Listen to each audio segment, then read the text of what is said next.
programa a seguir é uma produção independente. Todo conteúdo é de responsabilidade de seus realizadores.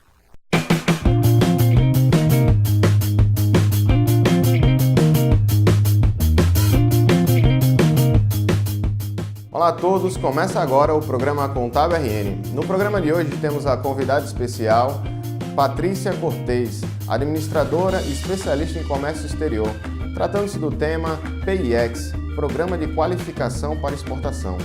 Temos também uma entrevista especial com Lieda Amaral, tratando-se do tema Normas Internacionais de Contabilidade. Confiram também o quadro Finanças em Pauta e o quadro Conta News com o professor Adesson Barros. Logo após uma entrevista especial junto ao grupo Jopave.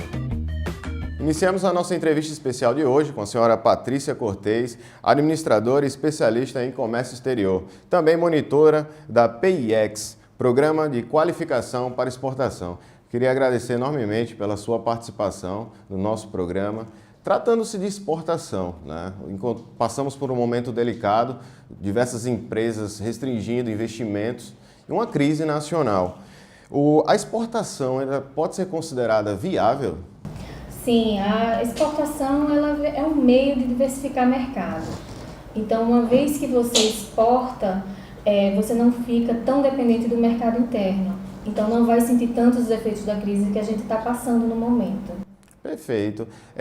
A exportação, ao longo dos anos, em questões de números, o que poderia ser passado para o público para fins de entendimento, né? Estamos em 2017, ela está crescendo, ela está passando por um momento delicado. É um mercado promissor? Sim, sim. Inclusive, saiu recentemente um estudo do BNB, Banco do Nordeste, mostrando justamente o aumento das exportações no Nordeste, na região do Nordeste. Aqui no Rio Grande do Norte também, nos 9 primeiros meses, as exportações cresceram 13,6%, muito aliado ao desempenho do melão, né? Nós estamos enfrentando uma seca já há mais de 5 anos e alguns produtores cearenses migraram para o Rio Grande do Norte, o que fez também esse aumento. Isso não quer dizer que os nossos produtores locais não tenham aumentado as exportações também. Mas é uma crescente, então nossos números estão crescendo tanto no Nordeste como no Rio Grande do Norte e ainda há um espaço muito grande aí para mais crescimento. Perfeito. Aproveitando, quais são os destaques das exportações aqui no Rio Grande do Norte? Hoje o carro-chefe ainda é o melão, né? Como eu falei, puxado aí por essa questão migratória dos produtores do Ceará. Ainda temos, como sempre, assim, são sempre os primeiros, o sal, a castanha, tecidos de algodão também é um item que está na nossa pauta.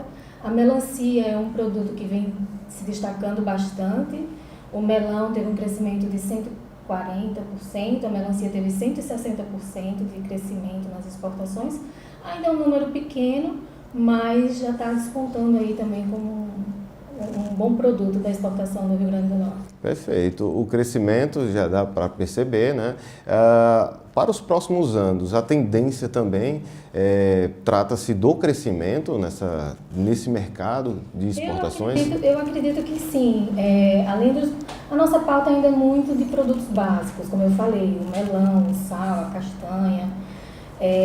Mas a gente vê uma mudança já da mentalidade dos empresários, né? Então, programas como o PIEX vêm para aumentar essa cultura exportadora. Então, eu vejo pequenas empresas se tornando grandes devido à exportação. Perfeito. Tratando-se de pequenas empresas e esse entrave, né? Aquela opinião que alguns ainda possuem. Quais são as principais dificuldades para entrar nesse mercado de exportação para as pequenas empresas? Hoje ainda eu acho que a grande dificuldade é o desconhecimento realmente. As pessoas elas imaginam que exportar é algo inatingível, ou que acham que a empresa é muito pequena, então não querem nem tentar, né? Mas a gente tenta mostrar que você pode exportar sim, você tem um produto, qualquer produto vai ter um comprador lá fora que vai comprar, né? Então hoje eu acredito muito que o desconhecimento é o maior entrave. Uma vez que se conhece todos os procedimentos, as medidas que devem ser tomadas, a situação já muda um pouco. Maravilha. No programa Contábil RN da edição anterior, tivemos uma convidada especial, Carolina Montenegro, responsável pela incubadora do projeto Empreende, tratando-se de startups e empreendedorismo, né? Muitas empresas, muitos querem entrar nesse mercado, em diversos mercados, mas o mercado da exportação é um mercado muito específico e ele é exclusivo para algum perfil de empresários e algumas empresas que se comportem. Naturalmente, para se preparar para a exportação, quais são os critérios na sua visão? Primeiro é conhecer que mercado vai ser abordado, né? Não é uma aventura. A exportação ela tem que ser incorporada à estratégia da empresa. Não é chegar e dizer, eu vou exportar porque eu quero ganhar em dólar. Não é bem assim. Eu costumo dizer que é uma relação de namoro inicialmente. Você vai conhecer o mercado, você vai conhecer o comprador, vai ver que particularidades tem aquele mercado, porque não é a mesma coisa que você vender para o seu estado vizinho, né? Existem normas, regras, leis que devem ser consideradas na hora de exportar um produto. Então, o empresário ele tem que ter todo esse cuidado para que a negociação seja bem sucedida. Caso contrário, vai ser um desastre, vai perder dinheiro e o tempo, né? Perfeito. Existem algumas informações e o programa Contábil RN tem esse cuidado de mostrar para a sociedade potiguar de forma bem objetiva e convidados do seu nível enaltece ainda mais. O medo de exportar. Por quê? A importação existem muitos impostos e o consumidor está cansado de tantos tributos. Como funcionam as exportações para aquele empresário que já possui esse medo, mas não tem conhecimento de como ele vai passar por esses impostos, quais são os critérios e quando ele vai ter capacidade de operar de forma tranquila? Essa é uma excelente pergunta. Quando a gente fala em exportação, devido à importação, né, o Brasil muitas vezes importa mais do que exporta em alguns momentos. Então, existe esse receio realmente, eu vou pagar impostos na hora de exportar. Na exportação não existe, os impostos são isentos, certo? Então, a primeira coisa que o empresário tem que ter na cabeça dele. Ele vai exportar, não vai ser inseridos os impostos. Os impostos são retirados da conta, né? Então, você retira os impostos, retira todas as despesas que você tem no mercado interno, acrescenta as despesas que você vai ter no mercado externo, que é um despachante aduaneiro, um frete, logística, frete interno, e aí você vai ter o seu preço de exportação. Simplificando, seria mais ou menos isso. Perfeito. Então a sociedade pode ficar tranquila que o fato de exportar, essa isenção dos impostos, é um ponto fundamental também. O país ele quer que o Brasil exporte, né? Estimular, né? Atrair divisas para o país. Então existe esse incentivo na hora da exportação. Perfeito. Tratando-se do PIEX, Programa de Qualificação para Exportação, para que todo o público possa entender como funciona e quais instituições, qual a finalidade desse programa. Isso. O PIEX é um projeto da Apex Brasil, que é a Agência Brasileira de Promoção das Exportações e Investimentos. A Apex é como um SEBRAE, só que para o mercado externo, né, ligado ao Ministério das Relações Internacionais. E é um projeto gratuito, ou seja, como se fosse um retorno de todos os impostos que as empresas pagaram até agora em forma de um programa de capacitação. Perfeito. Então, o nosso objetivo maior é capacitar aquela empresa para a exportação. Ou seja, empresas que nunca pensou em exportar, de repente ela pode ter essa oportunidade de estar diversificando seu mercado no exterior. Então, nosso trabalho é justamente visitar essas indústrias. A gente faz um estudo, um levantamento total da empresa. Uma triagem. Analisa tudo da empresa, todos os setores. Faz um relatório do diagnóstico, porque a gente acredita que para exportar a empresa tem que ter uma base, né, tem que estar com a estrutura alinhada. E com esse relatório diagnóstico a gente vai identificar quais são os pontos fortes que a empresa tem e os pontos que precisam ser melhorados. E nesses pontos melhorados a gente sugere algumas melhorias. E essas melhorias vêm através de capacitações que nós oferecemos, estudos de mercado, planos de ação, né, para que ela venha desenvolver essa cultura exportadora. Maravilha. Os segmentos das empresas que podem se adequar a esse modelo que o programa vem predeterminando para levar a melhor eficiência. Quais são os segmentos de destaque?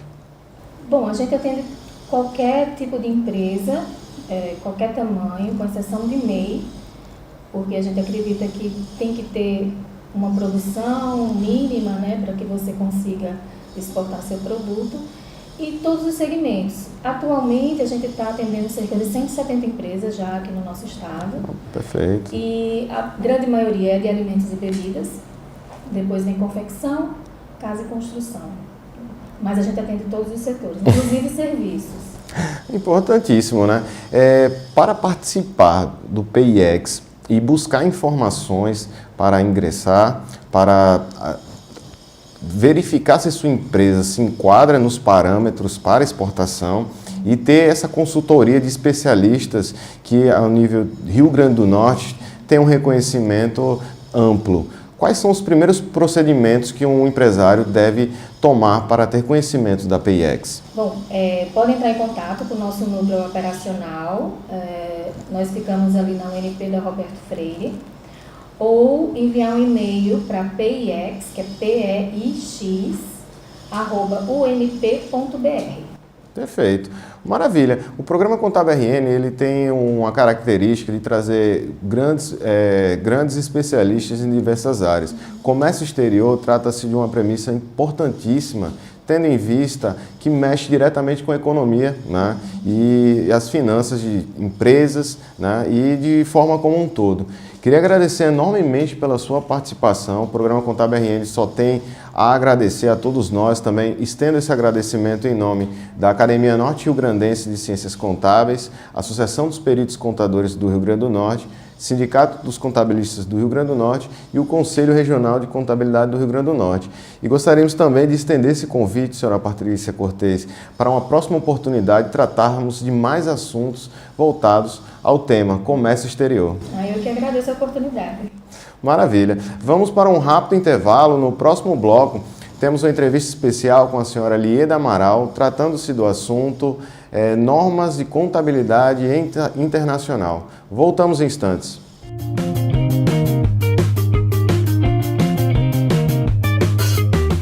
Fortes Tecnologia em Sistemas. DRA, Assessoria Fiscal e Tributária. AS, Contadores. E Pegasus.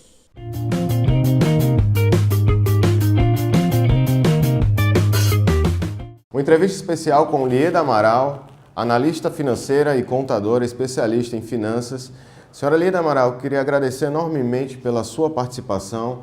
O tema de hoje trata-se das normas internacionais de contabilidade, IFRS. Temos um tema bastante específico, queria agradecer enormemente pela sua participação para enaltecer ainda mais o nosso programa.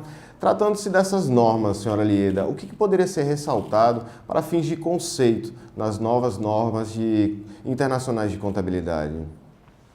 Boa tarde, Nelson. Essas normas internacionais, elas trouxeram um importante avanço para a contabilidade, porque ela harmonizou as normas brasileiras, aquelas que já eram praticadas em outros países.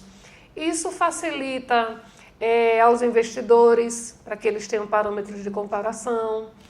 E ele trouxe conceitos bastante interessantes para a atuação da contabilidade.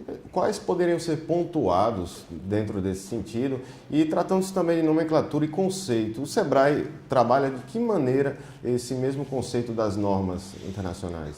O primeiro ponto é o conceito de pequena empresa. Porque quando a gente fala em pequena empresa, normalmente a pessoa imagina que é uma empresa que tem poucos empregados, de acordo com o SEBRAE até 10 empregados, ou que tem um limite de faturamento optando pelo regime tributário do Simples Nacional. Uma visão embrionária, né? Mas para as normas internacionais, pequena empresa é toda aquela que tem faturamento de até 300 milhões de reais e ativos de até 240 milhões de reais. Então, quando as normas contábeis falam em pequena empresa, ela está falando que não é uma sociedade anônima de capital aberto, que ela não tem obrigação de prestações de contas públicas e que o limite de faturamento é de 300 milhões e ativos de 240 milhões. Totalmente distinto daquilo que a gente vinha imaginando. Uma outra realidade, tratando-se de um novo paradigma, né? Exatamente. Tendo em vista que muitos não têm essa informação. O programa Contábil RN tem essa função social. A senhora Lia Amaral, também é apresentadora do programa Contábil RN, com o quadro especial Finanças em Pauta, que pontualmente traz informações para enaltecer e esclarecer eventuais dúvidas. Retomando o assunto, senhora Lida, passando as informações dos benefícios. Quais foram os benefícios dessas normas internacionais para que o público possa entender? O principal benefício é exatamente o poder de comparação em relação às demonstrações apresentadas pelas empresas brasileiras com aquelas de outras nações. Um outro ponto também é que ela trouxe um conceito de valor justo. O que é valor justo? Seria aquele valor de negociação, sem nenhum tipo de forçação, de negociação livre. Quanto é que vale efetivamente sua empresa? Eu não estou trabalhando só com valores históricos. Se eu tenho uma cadeira e essa cadeira foi comprada, ou um carro foi comprado há 5, 10 anos, na minha contabilidade, quanto é que ele vale? Valor Será real. que está condizente com o mercado ativo daquele bem? Historicamente, nós tínhamos uma depreciação de carros, né, automóveis de uma forma geral de passeio, de 5 anos. Será que depois de 5 anos o carro não vale mais nada? A depreciação é notória, né? Não é verdade? Perfeito. Mas ele tem um valor econômico e esse valor econômico ele tem que estar representado na contabilidade. Então, essa noção de valor do dinheiro no tempo é algo essencial. Trouxe transparência à informação contábil. Maravilha. O valor justo é fundamental, até para fins de entendimento, brilhantemente explanado pela senhora. Tratando-se das informações que a gente pode, das normas internacionais de contabilidade, ao que se aplica às microempresas. Quais são as recomendações que a senhora pode ressaltar nesse momento? Primeiramente, assim como a gente falou que o conceito de pequena empresa é de até 300 milhões de reais, microempresa, no âmbito das normas, são aquelas que têm faturamento de até 4 milhões e 800 mil reais. E nós temos duas grandes normas. As pequenas empresas, elas são reguladas pela NBCTG 1000, Norma Brasileira de Contabilidade e Técnica Geral 1000. Então, qualquer dúvida que eu tenho em relação à contabilidade, aos registros, aos controles das empresas de até 300 milhões de reais, eu olho a NBCTG 1000. Quando se trata das microempresas, ou seja, aquelas com faturamento de até 4 milhões e 800 mil reais, o instrumento é a ITG 1000, Interpretação Técnica Geral 1000. Então, nós temos muito distintas as normas. O que diferencia uma norma da outra? Você poderia me perguntar. O conjunto de demonstrações. Porque para uma microempresa, a norma ela só exige que ela faça o balanço patrimonial, a demonstração de resultados e as notas explicativas. Certo? Para todas as demais, eu tenho um conjunto mais abrangente. Eu tenho a demonstração de resultado abrangente, demonstração do fluxo de caixa, demonstração de valor adicionado, tem uma série de outras demonstrações. Para contribuir. Para fins de contribuição para toda a classe contábil e profissionais da área, né? As normas internacionais de contabilidade, elas estão bem explícitas e os contadores que queiram buscar informações, existe o Conselho Regional de Contabilidade, a Academia, a Associação dos Peritos, o Sindicato dos Contabilistas, diversos órgãos. Mas buscar a informação correta, capacitação. Quais são as recomendações que a senhora poderia passar para os contadores e os profissionais da classe contábil que queiram se atualizar através dessas as normas internacionais de contabilidade? O Conselho Federal de Contabilidade, ele, além de emitir estas normas com frequência e revisá-las e colocá-las à consulta pública, ele tem um programa chamado Programa de Educação Profissional Continuada. Este programa, ele contempla todas as atualizações em termos de matéria contábil e tributária de uma forma geral. Então, através desses programas, a gente tem uma capacitação permanente dos profissionais. Perfeito. Aproveitando a sua presença, ilustre presença, quais são os destaques desse mês de outubro para toda a classe contábil que vem sendo promovido pelo Conselho, entre todas as instituições, enaltecendo, através de capacitação, grandiosos eventos? Quais são os destaques? Nesse mês de outubro, a gente tem a grande campanha do Outubro Rosa, abraçado por todas as instituições representativas da nossa categoria profissional, de contadores. E tivemos vários temas, grandes temas sendo debatidos: a reforma trabalhista, compliance, modelagem de negócios, revolução digital, SPED, as normas internacionais de contabilidade. Então, é um conjunto muito abrangente em Natal e no interior. Maravilha. Natal sempre bem contemplado, com grandiosos eventos para levar capacitação e especialização para todos os profissionais. Existe alguma recomendação para todo o público acompanhar o Finanças em Pauta logo no próximo bloco, por gentileza? A grande recomendação é: mantenha-se permanentemente atualizado. E uma das formas de ficar antenado com o que está acontecendo é seguir o Finanças em Pautas nas redes sociais, na TV, nos canais de comunicação. Maravilha. Agradecendo enormemente a participação da senhora Lieda Amaral, e confira no próximo bloco o Finanças em Pauta com mais um tema especial para toda a sociedade potiguar. Voltamos em instantes.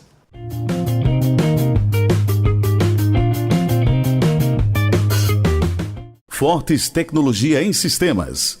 DRA, Assessoria Fiscal e Tributária. AS, Contadores. E Pegasus.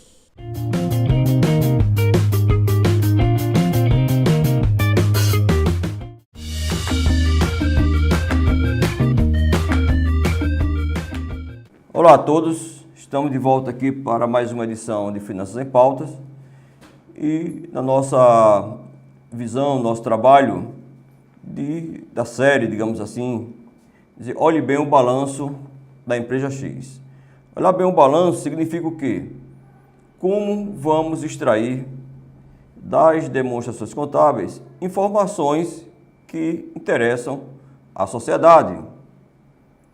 Vejamos, escolhemos para nossa edição de hoje uma empresa local de grande porte que afeta a todos nós e que presta serviço a toda a sociedade potiguar. Estamos falando da Cosern, a Companhia Energética do Rio Grande do Norte.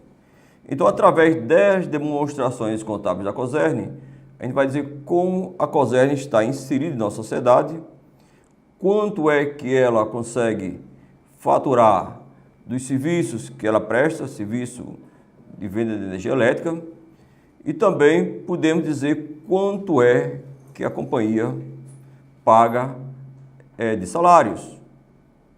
Ou melhor também, quanto é a quantidade dos seus empregados. Então observe o caráter, a forma que a contabilidade pode se comunicar com a sociedade. Tá? Nós temos lá muito bem dito que a contabilidade é a linguagem dos negócios. Bom, se é a linguagem do negócio, temos que buscar essa comunicação para saber o que está acontecendo com essa empresa ou com essa sociedade. Então é importante que ele diz, olhe bem o balanço da Cosern. Bom, então nós fizemos esse estudo através de demonstrações publicadas do ano de 2011 até o ano de 2016. Nós também tínhamos essa demonstração publicada até o último semestre de 2017, mas para fins de comparabilidade, a gente não trouxe essa informação semestral, mas eu observei que a tendência é mais ou menos uma reta contínua, digamos assim, da inclinação normal da reta ao longo do tempo. Então, a Companhia Energética do Rio Grande do Norte, Cosern, ela faturou no ano de 2011 algo em torno de 1,5 bi e 150 milhões de reais. Ela faturou no ano de 2016, algo em torno de 1,8 bi. A gente mostra aí uma evolução nesse período em torno de 50%. O que significa diversos fatores. A inflação nesse período não foi 50%. Então ela teve um ganho real de faturamento. E nesse período também, ela saiu de um lucro de 232 milhões de reais para um lucro de 171 milhões no ano de 2016. O que significa? Ela aumentou o faturamento, aumentou suas rendas, sua receita em mais de 50%, mas o seu lucro, monetariamente, não acompanhou esse crescimento. Inclusive, esse lucro teve uma pequena redução, se comparado o ano de 2011. Tá? No ano de 2012, esse lucro foi 250 milhões aproximadamente. Houve uma redução em 2007, em 2013 para 207 milhões, e essa redução continuou em 2014, 2015 e em 2016. Tá? Talvez alguns custos aí tenham aumentado ao longo desse tempo, que a gente tem que analisar o que foi e por que ocorreu esse aumento. Observemos assim no gráfico número 1, a evolução da receita. Está bem clara aí a evolução da receita aí no gráfico 01, no qual ele saiu de aproximadamente 1.200.000 para 1.790.000 aproximadamente. O custo desse serviço prestado, também lá nesse gráfico 01, que a gente compara a receita com despesa, observe que ele acompanha praticamente essa reta, a gente consegue observar, ele acompanha praticamente a evolução da receita. Tá? Então, nós temos o lucro bruto, que também está retilíneo aí em torno dos 400 milhões. O lucro bruto, na verdade, ele aumentou proporcional, digamos assim, à receita, mas outros fatores que fizeram com que aumentasse os custos aí. Tá? O imposto de renda continua mais ou menos integral, outras despesas operacionais e o lucro lá no final. Tá? Esses fatores, houve uma pequena redução. Tá? Para isso, a gente tem que começar a olhar, bom, eu vi o resultado, e como é que estão os ativos dessa empresa? Como é que estão os valores dessa empresa? O que é que ela tem? O que é que ela pode nos mostrar? Bom, a gente vê que a Cosern, como é uma grande corporação, ela tem um total de ativo, saiu de 1 bilhão e 600 milhões de ativos em 2011, para 2 bilhões e 400 milhões de reais no ano 2016. O que significa que a empresa cresceu ao longo do tempo, né? Cresceu em relação aos seus ativos. Ativos é conjunto de bens e direitos. Alguns desses ativos são de longo prazo, outros de curto prazo, quer dizer, significa que vai gerar caixa mais próximo se é de curto prazo. Ou então são ativos de longo prazo que não vai gerar caixa mais cedo, mas proporciona que haja a geração de caixa no futuro. A empresa quer que gere caixa, todos querem que gere caixa. Então, todo ativo sonha um dia em ser caixa. Então, ele se esforça para isso. Qual a capacidade dessa empresa de gerar caixa? Tá? Então, temos isso aqui. Então, nós temos aqui a comparação que, em relação à caixa e equivalente de caixa, tá? Os ativos circulantes, as aplicações financeiras, os estoques, tá? A empresa aconteceu ao longo do tempo um aumento de 450 milhões aproximadamente para 631 milhões. Significa que ela aumentou ali o seu ativo circulante. Veja o gráfico 2, essa evolução, como nós falamos aqui. Tá? Então, nós temos a evolução de ativos, a evolução do ativo circulante e também a evolução do ativo não circulante. Nesse período, então, a gente começa a observar a evolução desses itens ao longo do tempo e vejamos que são crescimentos uniformes, tá de acordo com o padrão da empresa nesse período. Agora tem um demonstrativo contábil que a gente tem que olhar muito bem, a gente olhar um pouco para ele. Chama demonstração do valor adicionado, colocamos no início. Bom, e agora? A empresa faturou quase 1 bilhão e 800 milhões. Tem capital próprio. E qual o benefício para a sociedade? Além de prestar o serviço, logicamente. Tá? Bom, a gente pergunta, bem, ela teve, observe no gráfico 4, tá? Que ela teve aí uma geração, né, uma receita crescente ao longo do tempo e também ela teve um valor que ela criou, tá? Ela criou um valor adicionado aí ao longo do tempo, que você observa aí em torno desse valor adicionado, em torno de 850 milhões no ano de 2011, passando assim, digamos assim, crescendo ao longo do tempo isso aqui, para algo em torno de 1 bilhão e 260 milhões no ano de 2016. Você vai observar no gráfico 4 que esse crescimento é uniforme, proporcional, digamos assim, ao faturamento. Então, significa que dos insumos adquiridos terceiros, que é um pouco maior do que, um pouco maior no final do ano do que o recurso gerado próprio, outros fatores tem lá fora e tudo, mas estão bem próximo ali, o que vai dizer a diferença que tem, poxa, se eu gerei riqueza própria, a empresa gerou riqueza própria do total do faturamento, como é que foi aplicado essa riqueza própria? Bom, aí nós temos aí o valor agregado a distribuir, o valor adicionado a distribuir, que ele sai de 941 milhões no ano de 2011 e vai seguindo aí da linha até chegar a 1 bilhão e 600 mil no ano de 2016. Poxa, onde é que ela aplicou 1 bilhão e 600 mil?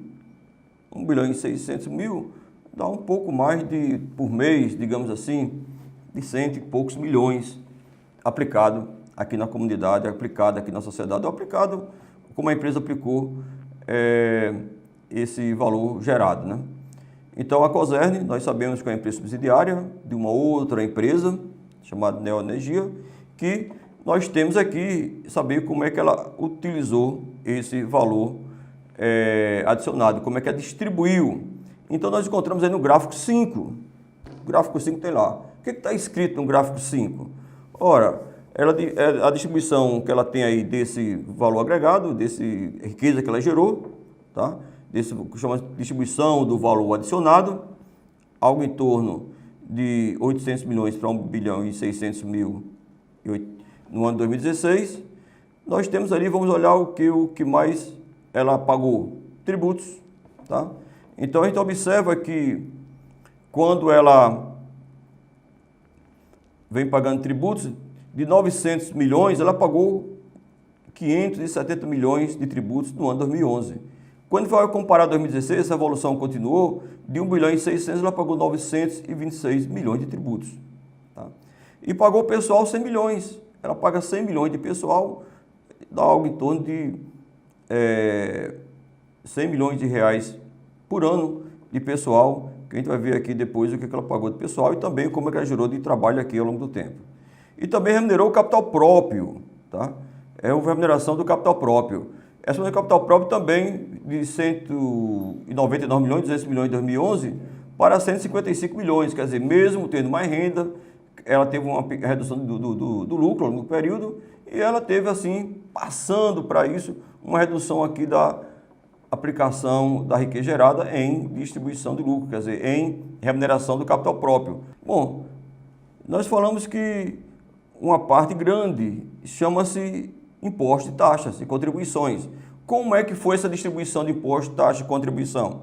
Bom, nós temos impostos federais, estaduais e municipais.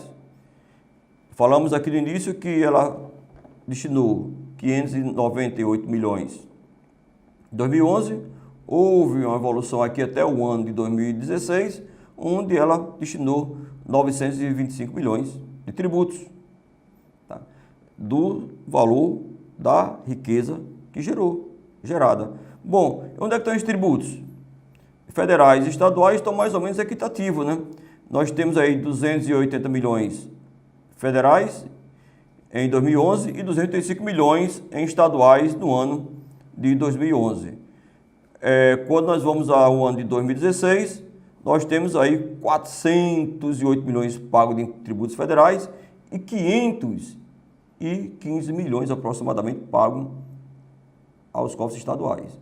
Quer dizer, a Cosern hoje paga aos cofres estaduais algo em torno de 500 milhões, menos pagou isso no final de 2016, de tributo ao cofre do Estado. Tá? Então a gente pode perceber o quanto ela contribui para a arrecadação do Estado do Rio Grande do Norte. Esse valor anual, nós temos aqui talvez 40 e poucos milhões por mês aqui, alimentando os cofres públicos do Estado do Rio Grande do Norte. Tá? Então nós temos aqui também, falamos que tem um capital próprio, sim, um capital próprio. O que ela fez com o capital próprio? Bom, do capital próprio a gente falou que era dos 200 milhões aproximadamente em 2011 e 2016, 155 milhões. Bom, e daí o que aconteceu com isso? Pagou-se de lucro e de dividendos e também pagou os juros sobre o capital próprio. Então observa aí essa remuneração, tá? Essa distorção aqui que você vai ver no gráfico 7, né?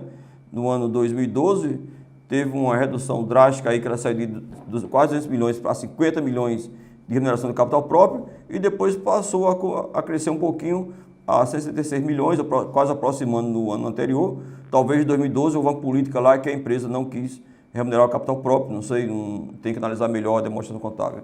Mas de 2013 em diante, é uma aceleração, é um crescimento normal da organização.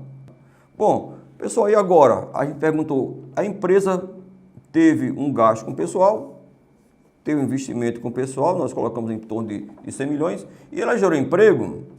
Bom, vamos ver o gráfico 8. A gente está abordando aqui a questão de quantos empregos, qual a empregabilidade da Cosern teve ao longo do tempo. Ora, a gente sabe que ela teve um valor X pago ali, distribuído no seu valor adicionado para empregados. Analisando os gráficos lá na demonstração do valor adicionado, dentro de uns quadros em anexo, nós encontramos a quantidade de empregos que a Cosern gerou. No seu quadro de empregos, de empregados normal, diretamente contratado por ela, teve 747 empregados em 2014. Em 2015, 749 empregados. Quando foi 2016, esse número passou para 779 empregados. O que significa que a empresa manteve praticamente o quantitativo de empregados ao longo do tempo. Tá? Então, o que acontece com os terceirizados? Também já teve terceirizados. Em 2014, 1.964 terceirizados. Esse valor passou para 1.961 em 2015 e uma pequena redução para 1.921. Tá? Esses empregados aqui são empregados técnicos, terceirizados, administrativos em todas as áreas que assim o percebeu. Então, vocês vão observar essa evolução aí dentro do quadro do gráfico 8, que a gente tem explicando e comparando um com o outro nesses 3 últimos anos que nós abordamos, 2014, 2015 e 2016. Então, algo em torno de 2.700 empregos criados no Rio Grande do Norte. Tá? Um emprego, uma parte empregados próprios e outra parte empregados terceirizados. Algo em torno de 700 e pouco e 400 empregados dela mesma, 780 empregados dela mesma, contratados diretamente, e em torno de 1.900 empregados de empresas terceirizadas no seu quadro, o que dá o total de 2.700.000 aproximadamente empregos, mantendo ao longo do tempo. Então, observe que a Cosern, além de pagar 500 milhões de reais de tributo ao governo do Estado, além de pagar outros quase 500 milhões de reais por ano também de tributo ao governo federal, também a Cosern gera algo em torno de 2.700 vagas de trabalho no Rio Grande do Norte. Tá? Então, queria agradecer por mais esse momento que nós estivemos juntos aqui, dentro do Finanças em Pauta. Espero que vocês entendam, aprendam e busquem cada vez mais a comunicação dos negócios via as demonstrações contábeis. Muito obrigado e até uma próxima.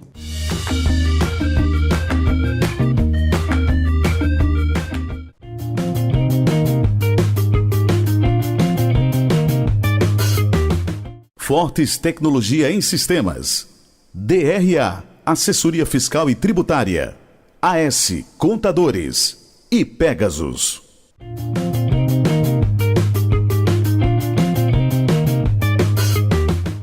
Olá pessoal, eu me chamo Kelly Araújo, eu sou da diretoria, faço parte da diretoria da Jopave Automação. Eu gostaria muito de agradecer à TV Contábil pela oportunidade de contar um pouco da nossa história, o que é que a Jopave faz no mercado há 24 anos, né? O que é que a gente apresenta, quais são as soluções que nós apresentamos para os nossos clientes na solução automação comercial. Então pessoal, eu e a Kelly aqui vamos tentar passar para vocês um pouco da história da Jopave, né? A Jopav foi fundada em 1994. Eu trabalhava no Grupo Elógica, em Pernambuco. Fui convidado a vir para cá para o estado, trabalhar com equipamentos. Nós atendíamos computadores na Universidade Federal, na Escola Técnica, na Associação de Poupança do RN. E desse período para cá, isso foi em 94, nós começamos a trabalhar com equipamentos fiscais. Foi logo no início da chegada da impressora fiscal, que foi na transição de máquina registradora para a impressora fiscal, né? Então, nós entramos no mercado nesse período, e de lá para cá, muita água passou, né, por baixo da ponte. Tivemos várias mudanças, enfrentamos várias mudanças de tecnologia. Nós vimos chegar as impressoras fiscais matriciais, né, inicialmente sem MR, sem memória fiscal. Depois, com o advento da memória fiscal, que deu um pouco mais segurança para o fisco. Depois disso, depois de alguns anos, chegaram as máquinas fiscais térmicas, né? E aí a coisa foi evoluindo. Veio também o TEF, né, que é Transferência Eletrônica de Fundos. Nós trabalhávamos na época para o Grupo Elógica, e nós instalamos os primeiros TEFs aqui no Rio Grande do Norte, no Natal Shopping. Me recordo bem, que eu acompanhei bem isso. Foi na Sueldos, né, uma loja de couro que tinha aqui. E assim, gastamos, creio que 3, 4 dias para instalar o primeiro TEF. E depois veio a obrigatoriedade do TEF, né, que vendeu-se muito TEF aqui. E recentemente houve a descontinuidade do equipamento fiscal. A impressora fiscal, por decisão dos fiscos de todo o Brasil, cada estado ao seu tempo, eles foram descontinuados, né? E veio a chegada da NFCE, né?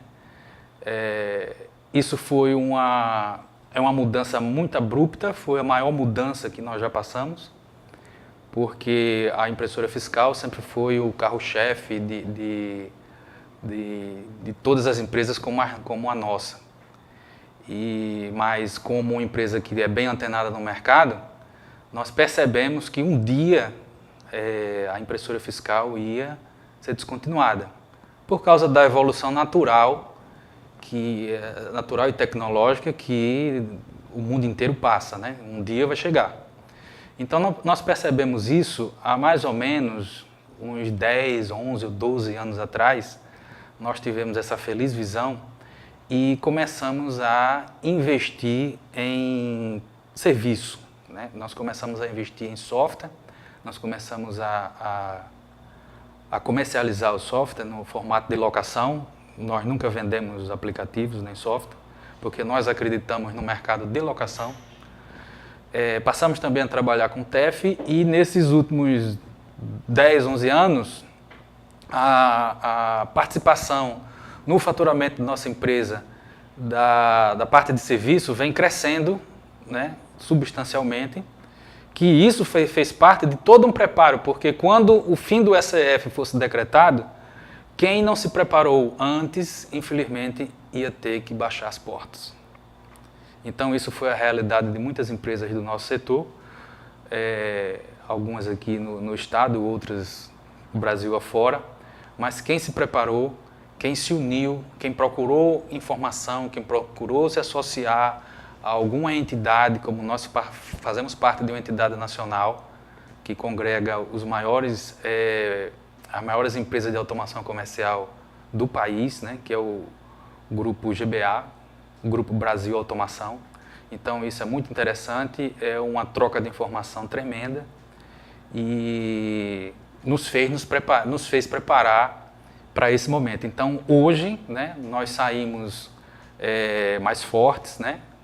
Obviamente que é uma queda de receita, porque o equipamento não fiscal é bem mais barato, mas nós já vínhamos nos preparando para essa mudança 10 anos atrás. Então hoje nós temos uma gama de serviços que podem ajudar a automação comercial da empresa de vocês, né? Possuímos software para automação comercial, nós temos relógio eletrônico de ponto, nós temos o TEF, né, que juntamente com o SEF passou a não ser mais obrigatório. E não sendo mais obrigatório, eu vou ser sincero em dizer para vocês que há uma mudança aí de atmosfera, porque quando você coloca uma automação por obrigação fiscal, por obrigação legal, as empresas encaram de uma determinada forma. Quando a automação é implantada por necessidade, muda totalmente a ótica, fica tudo mais eficiente, fica tudo melhor e os resultados para a empresa são fantásticos, né? A partir de hoje, né, e a partir de agora, a automação eu acho que vai deslanchar, vai crescer bastante porque vai ser a automação implantada por necessidade, por gerenciamento. E eu queria agora pedir para a Kelly falar um pouco, né, de algumas novidades que tá chegando aí para a gente, né? Algumas coisas no âmbito da Secretaria Estadual de Tributação, porque nós ainda estamos muito ligados a esse órgão. Então, pessoal, dando continuidade ao que o Cleiton falou, Cleiton falou muito bem na questão do NFCE, das mudanças da tecnologia ao longo dos 24 anos da Jopav, né? Nós acompanhamos diversas mudanças de legislação e essa também não foi surpresa para a Jopav, né? Muitos perguntavam, como o Cleiton bem citou, o que é que a Jopav ia fazer com a descontinuidade da impressora fiscal. Mas aí nós temos um portfólio enorme de produtos. Nós atendemos o cliente em vários segmentos, de acordo com a necessidade do seu negócio, de que maneira você quer estruturar a sua empresa, né, de como você quer implantar o NFCE na sua empresa. Esse modelo, né, do NFCE, ele chegou assustando muitos contribuintes, gerando muitas dúvidas, até porque o prazo foi muito curto, para que os contribuintes pudessem se adaptar, pudessem, né, adaptar o novo modelo do NFCE. E assim, o NFCE, gente, é um programa onde gera o cupom fiscal, né? Muitos perguntam o que é NFCE. O NFCE é um software que vai continuar gerindo a tua empresa, o teu negócio, de modo que a impressora fiscal ele não vai ser mais usada, vai ser uma impressora de recibo. Isso dá várias vantagens ao contribuinte, de maneira que ele pode ter vários pontos de venda espalhados pelo seu salão, ele não precisa só centralizar lá no caixa, como tem o caixa lá na loja, era só um balcãozinho com um caixa, diferente de um supermercado. Hoje ele pode distribuir em vários pontos. Claro que o caixa ele existe, vai continuar existindo, mas o NFCE ela deixou essa liberdade para o contribuinte fazer essas mudanças necessárias também, facilitar um pouquinho sobre as mudanças, né? Cleiton também falou sobre os outros produtos que nós comercializamos. De fato, nós temos um portfólio onde vocês podem curtir a nossa fanpage, que é a Jopav Automação. Nós temos redes sociais também, que é o Instagram, né? Temos o nosso site, inclusive, quando houve essa mudança, né, Cleiton, para o NFCE, nós já havíamos nos preparado para essa mudança, de modo que nós preparamos um evento em agosto do ano passado, né? Foi um evento que foi realizado no Sindicato dos Contadores, junto ao seu Adesso, que é uma pessoa muito especial, uma pessoa que nos apoiou nesse projeto. Esse evento foi consolidado, ainda continua sendo consolidado, porque ele consta na nossa página, com todas as informações, inclusive do evento, né? Conteúdo falando sobre as mudanças do NFCE. Na ocasião, nós levamos também auditores fiscais, empresas de software,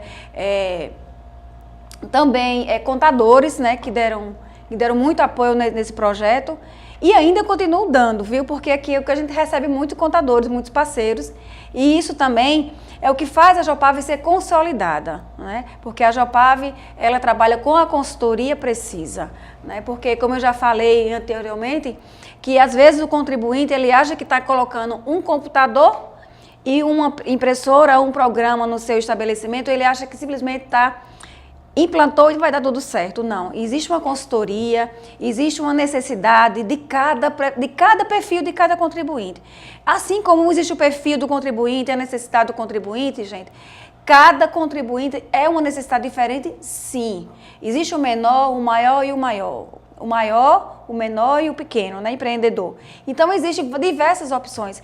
Quando, agora esse ano, na Autocom, que é uma feira de automação comercial que é a nível Brasil, a Autocom ela lançou a tecnologia mobile, né? Que simplesmente é você trabalhar o seu sistema em tablet, de maneira que você possa simplificar o teu ponto de venda. E isso é muito simples de operar, né? Aquelas pessoas que ainda não implantaram o NFCE porque acham difícil, porque tem a dificuldade da tecnologia que é natural, é um processo natural, é uma evolução. Ele pode estar tendo a tecnologia mobile em 5 cliques ou 6 cliques, ele finaliza a venda dele. Então é uma coisa muito rica que também o NFCE trouxe essa novidade. E a Jopave junto com o NFCE também trouxe para vocês. Então a gente queria falar para vocês que consultem-nos, veja qual é a necessidade da sua empresa, solicite uma visita do nosso consultor, que nós temos o maior prazer em atender e explicar como funciona cada modelo de cada negócio.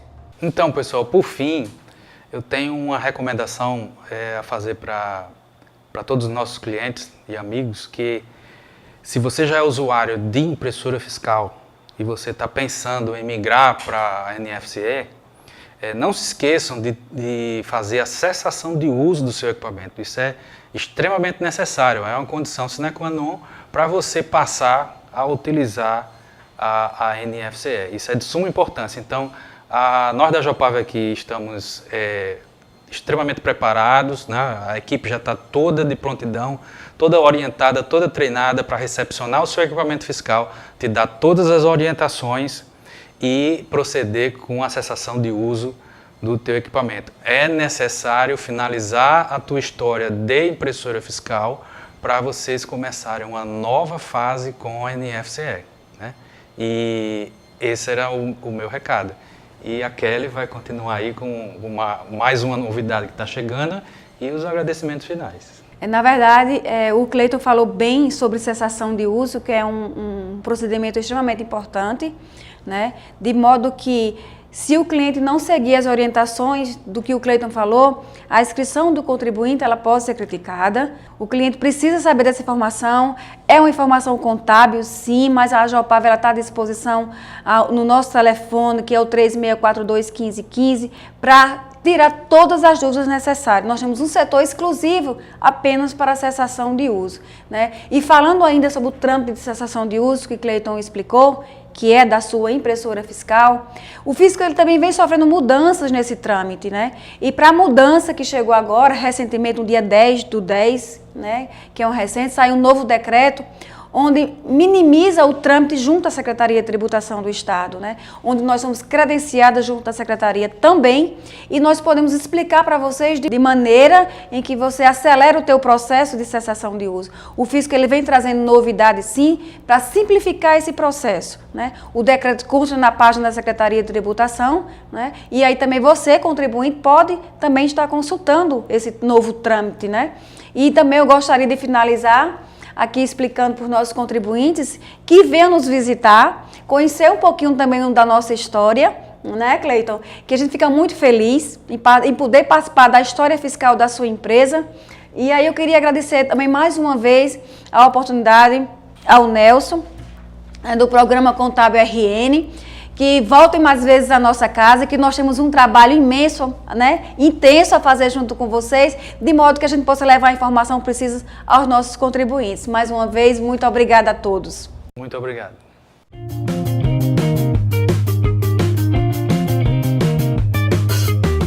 Fortes Tecnologia em Sistemas. DRA, Assessoria Fiscal e Tributária. AS, Contadores. E Pegasus.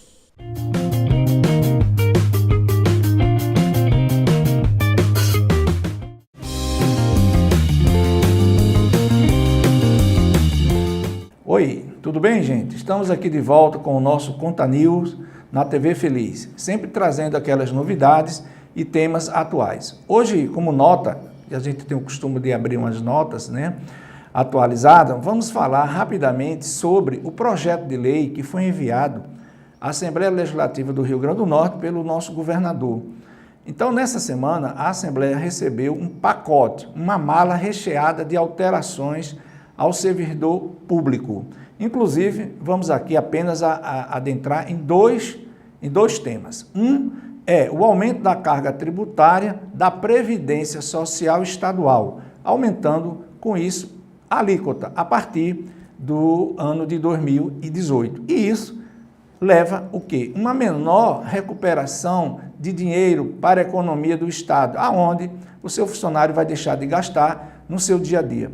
Isso não é salutar. Um outro fato é também o refis estadual, aonde está sendo ventilado um refis para pagamento de multas tributárias, como ICMS, PVA, ITCD, e multas não tributárias, que são aquelas multas do PROCON, do IDEMA. Aí tem um fato novo, aquelas multas administrativas dos processos políticos dos tribunais de conta, no caso o Tribunal de Conta do Estado. Então isso é uma permissibilidade, é um fato que a sociedade deve estar atento. O tema de hoje, entrando no nosso tema, nós estamos nas semanas que antecedem a entrada em vigor da legislação trabalhista, seletista, suas alterações, e hoje nós iremos falar exclusivamente sobre jornada de trabalho.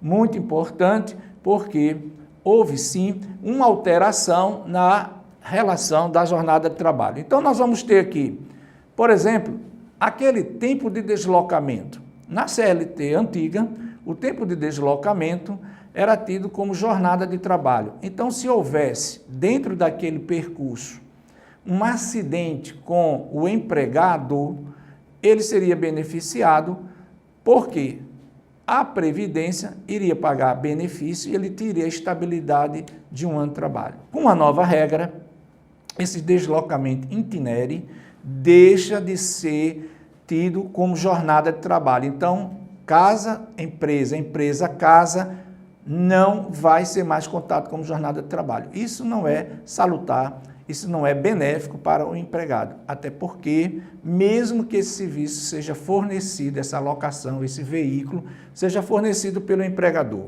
Então, isso se aplica de imediato a partir do dia 11 de novembro. Aí nós vamos ter, na sequência, o descanso do almoço, né? Ora, geralmente nós temos 44 horas semanais de trabalho. Algumas empresas negociam aquele horário de 2 horas, então passa a ser 1 hora e você economiza as 4 horas do sábado. Então você diminui o sábado e paga 1 hora. Muito bem, o que que acontece? Agora você pode flexibilizar para 30 minutos. Então, digamos um exemplo, você tem um contrato de trabalho que é 1 hora o seu descanso de almoço.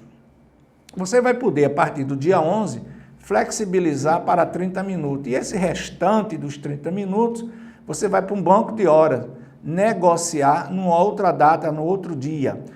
Isso só poderá ocorrer se você fizer a opção de um aditivo para renegociação do seu horário da jornada de trabalho do almoço. Então, é preciso estar atento a isso aí. A outra jornada de trabalho é a questão 12/36, onde aquelas atividades na área de saúde, enfermeiro, porteiro, essas pessoas passam até agora uma legalização da jornada de trabalho 12/36, que antes não existia uma lei, existia apenas as suas convenções coletivas de trabalho. O horário de livre escolha, o horário passa a ser de livre escolha, então isso é interessante, você pode trabalhar as 44 horas semanais, você pode trabalhar 26 horas semanais, você pode trabalhar 30 horas semanais. Isso, claro, que a partir do dia 11 você tem que negociar esses contratos antigos, digamos assim. E os novos contratos, eles já entram nessas adaptações da CLT. Então fica aí a dica para que vocês analisem com certas calmas e sempre procurando a assessoria que julgar conveniente. Um forte abraço, até breve a todos.